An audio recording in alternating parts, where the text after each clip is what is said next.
And this is a moment we need to make tough decisions. This is a moment where we need some straight talk, and we need to tell people the truth. We need to bend the curve in the state of California. And in order to do that, we need to recognize the reality that we direct a statewide order for people to stay at home. That directive goes into force and effect this evening, and we are confident that the people of the state of California will abide by it. They'll do the right thing.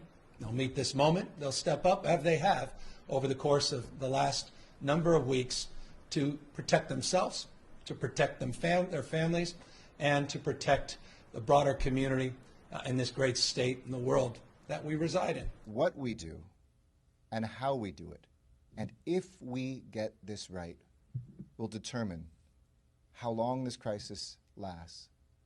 But what we do and how well we do it is also an act of love. A love for those lives that we seek to protect, and a reflection of how precious they are. We've been through disasters before. We've been through earthquakes and unrest, recently through fires. But as I've repeated before, this is different. It's not just the incredibly brave men and women who are first responders. It is all of us who have the fate of this crisis in our hands through our actions and our decisions. And the evidence is that the steps we've taken since Sunday are working. In many ways, we see for the first time, I can't remember the last time I've opened up a Google traffic map and seen green everywhere. That's a reflection that people actually are staying home. We can see it in the air, we can feel it on the empty streets, and I want to thank you, because those are the only metrics we can really go by to see whether people are abiding by what we're asking them to do. But I don't want to sugarcoat it. Today is a day that will be seared into the story and the streets of this city. It will be a moment when everything changed. I think about our children who are growing up. Part of a generation, this will be their 9/11, their moment. And we have to explain this to them. We have to safeguard them. We have to hold them. I call it Generation C. This generation that is out there right now looking and feeling and wondering, Mom, Dad, whoever takes care of them, what is this all about? And we need to step up for them. We have a cadre of our parents and grandparents who are the most vulnerable, who, if we get this right, we will look forward to years and decades ahead with them, hearing the stories of this moment when we came together.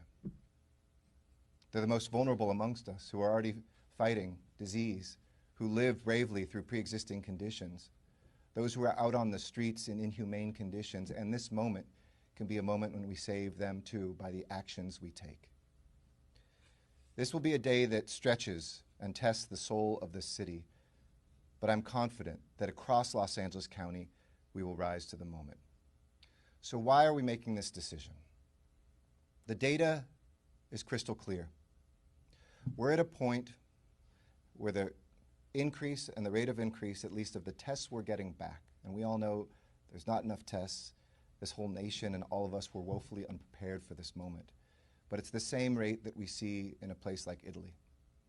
We are trying to intervene earlier, and we are trying to be one of those countries where that curve starts to flatten. In 1918, cities that took action quickly are the ones in which fewer people died. During the Spanish flu, those that moved more slowly, these were the ones in which, it moved more slowly, more people died. We cannot wait, and we must act now. I love this city. I love its people. And while I make these decisions with a heavy heart, I make them with a very clear mind and a steely determination in the days ahead, with deep gratitude for our public health officials who are guiding us through this. There's a lot of questions that I know you will have that we will not and cannot answer tonight about all the economic effects and how we will get through this and rebuild. Tonight, our responsibility is to save as many lives and flatten that curve. But one thing is crystal clear in the fog of these days: we are all safer at home. So the city of Los Angeles, like the cities that are here with me, many other cities I'm sure who will join as well. And the County of Los Angeles is issuing a safer at home, stay at home order that will go effective midnight tonight. For employees of impacted businesses, this will take effect tomorrow at 11:59 p.m. But all businesses, including museums, malls, retail stores, for-profit companies, and nonprofit organizations, must stop operations that require workers to be present in person. And no public and private gatherings of any size that would occur outside of a single home will be allowed, with clear exceptions. I want to be clear about this, that the only time you should leave your home is for essential activities and needs. To get food, care for a relative or a friend or a child, get necessary health care, go for a walk in the neighborhood. And I'm so glad that Catherine was talking about all the things we can do.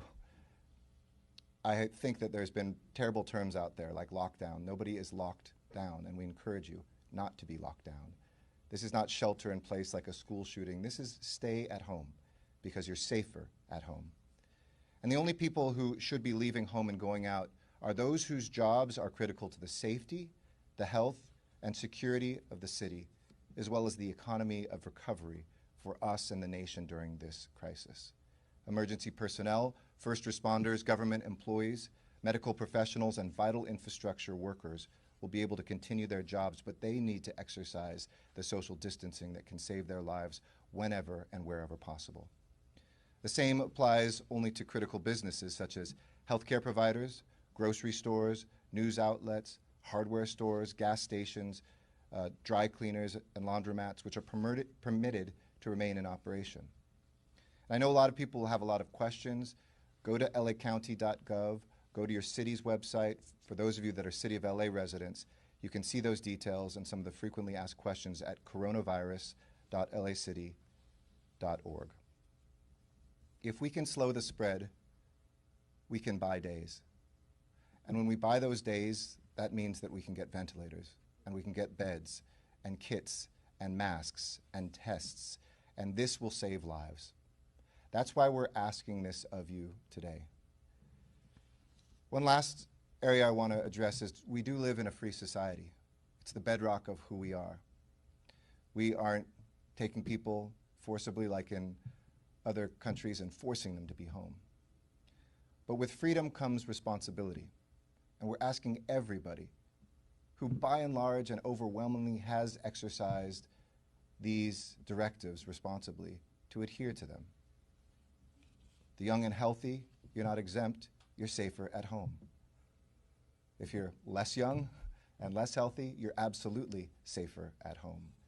It's not a time to go to the beach in big groups, to take the whole family to go to the market, to get together with gatherings with friends. This is not the time. And we don't take these steps lightly, but we take them firmly.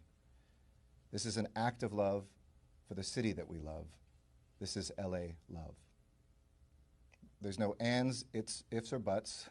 This is an order